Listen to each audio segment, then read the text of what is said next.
Angkatan bersenjata Rusia merilis rekaman dari udara memperlihatkan rentetan artilerinya memukul perangkat keras alias alat tempur dan tentara Ukraina.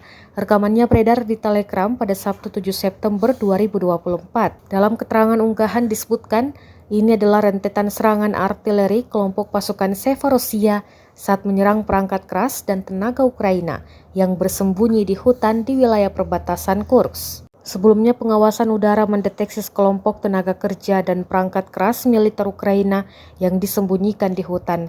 Segera artileri dan roket kelompok pasukan Sever mencapai sasaran setelah informasi dikonfirmasi. Rekaman kontrol objektif menunjukkan penghapusan area penyebaran sementara yang disebut tidak bersahabat.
Download Tribun X sekarang, menghadirkan lokal menjadi Indonesia.